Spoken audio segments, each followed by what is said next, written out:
Hi friends, எல்லோரும் எப்படி இருக்கீங்க? இது சென்னை விலாகோட கண்டினியூஷன் தான். சென்னையில் கொஞ்சம் ஷாப்பிங்லாம் இருந்துச்சு, அதை ஒன்று பண்ணிட்டு இருந்தோம். ஃபுல்லாக அண்ணி தான் கூட வந்துட்டு இருந்தாங்க. அண்ணினா என் ஹஸ்பண்டோட அக்கா. நாங்கள் துபாய்க்கு வந்து ரிட்டர்ன் வந்தாச்சு. இன்ஸ்டாகிராம் ஸ்டோரியில் ஷேர் பண்ணியிருந்தேன். சில பேர் கேட்டிருந்தீங்க, குட்டி ட்ரிப் தான் போயிருந்தீங்களான்னு சொல்லிட்டு. ஆக்சுவலாக ஒரு சின்ன ஷார்ட் ட்ரிப் தான்.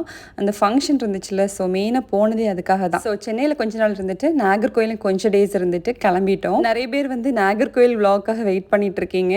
ஆக்சுவலாக நான் அது லாங் வீடியோவாக தான் எடுத்திருக்கேன், நிறைய பேர் ரெக்வஸ்ட் பண்ணதுனால. ஸோ நாகர்கோயிலில் போய் நாங்கள் என்னெல்லாம் பண்ணோன்னு சொல்லிட்டு லாங் வீடியோவாக தான் ஷேர் பண்ண போகிறேன். அது பார்க்கணுன்னா கண்டிப்பாக என்னோட யூடியூப் சேனலில் தான் போய் பார்க்க முடியும். சென்னையில் நிறைய க்யூட்டான திங்ஸ் எல்லாம் வாங்கியிருந்தேன். அதெல்லாம் என்னோட அன்பாக்சிங் வீடியோவில் வரும். அதுவும் லாங் வீடியோவாக தான் எடுத்து வச்சிருக்கேன். சென்னையிலேருந்து கிளம்புற அன்னைக்கு பார்த்தீங்கன்னா ஹேர் கலர் பண்ணுறதுக்காக போயிருந்தேன். என்னோட ஹேர் கலர் பண்ணதை வந்து நான் என்னோட இன்ஸ்டாகிராம் ஸ்டோரியில் வந்து ஷேர் பண்ணியிருந்தேன். ஸோ நிறைய பேர் நல்லா இருக்குன்னு சொல்லியிருந்தீங்க. ஆக்சுவலாக பவுன்ஸ் சலூனில் தான் போய் பண்ணியிருந்தேன். அன்றைக்கி ஈவினிங் வந்து சென்னையிலேருந்து நாகர்கோயில் கிளம்புறோம். ஸோ ட்ரெயினில் தான் நாங்கள் கிளம்பியிருந்தோம். இது எங்களோட டிஃப்ரெண்ட் எக்ஸ்பீரியன்ஸாகவே இருந்துச்சு. என்னென்னு பார்த்தீங்கன்னா ஒரு ரன்னிங்கில் தான் ஏறி இருந்தோம் ட்ரெயினில். இன்னொரு க்யூட்டான விஷயம் என்னென்னு பார்த்தீங்கன்னா, நான் கிளம்புற அன்றைக்கி சலூன் போயிருந்தேன்ல, ஸோ லஞ்ச் சாப்பிட முடியலை. ஈவினிங் வந்து ட்ரெயின் இருந்துச்சு. ட்ரெயினில் வந்ததுக்கப்புறமா தான் தெரியும், என்னோட அண்ணி வந்து எனக்காக லஞ்செல்லாம் ரெடி பண்ணி பேக் பண்ணி கொடுத்து அனுப்பியிருக்காங்க. எனக்கு பார்த்ததுமே அவ்வளோ எமோஷ்னலாக இருந்துச்சு. நெக்ஸ்ட் டே காலையில் நாகர்கோவில் ரீச் ஆயாச்சு.